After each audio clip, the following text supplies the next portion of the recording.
ஒரே வெயிலுமா. என்னமோ வாசனை வருது, கேசரி வாசனை வருது. நம்ம மருமக கேசரி செஞ்சுக்கிறாளா? இது ஒரு புடி பிடிக்க வேண்டியதா. மருமவள இங்க கொஞ்சம் வாமா இங்க. சொல்லுங்க அத்தை, கூப்பிட்டீங்க? என்னம்மா வீடே மணக்குது, கேசரி செஞ்சியா? மோசம் முடிச்சாங்க, நல்லாவே இருக்காது. ஆமாங்க அத்தை, கேசரி தான் செஞ்சேன். கேசரி கொஞ்சம் போட்டு நம்ம சூடா சாப்பிடலாம், அப்பதான் டேஸ்டா இருக்கும். கேசரியா? சரி சரி, கொஞ்சம் எடுத்துன்னு வரேன். இந்தாங்க அத்தை. என்னடி இது? தெரியல, கேசரி அத்தை. எனக்கு தெரியாதா இது கேசரிங்க? என்ன டவுன்லோடு வச்சிருக்க சின்ன பசங்க வைக்கிற மாதிரியா? அள்ளி வைடிய. ஆமா, உடம்புல ஊறப்பட்ட சுகர் வச்சுன்னா கேசரி தான் உங்களுக்கு முக்கியமா போயிட்டா?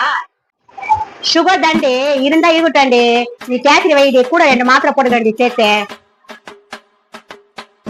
என்னடி இது?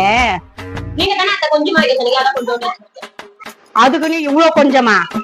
ஊர்ல கொஞ்சம் நாய் தானே. மரிமாவளே, உனக்கு ட்ரெஸ் ஆர்டர் பண்ணிக்கிறேன்டி, கொரியல 1500 ரூபாவா, ஒரு 5 நிமிஷம் வந்துடும். கொஞ்சம் கேசரி வைடி.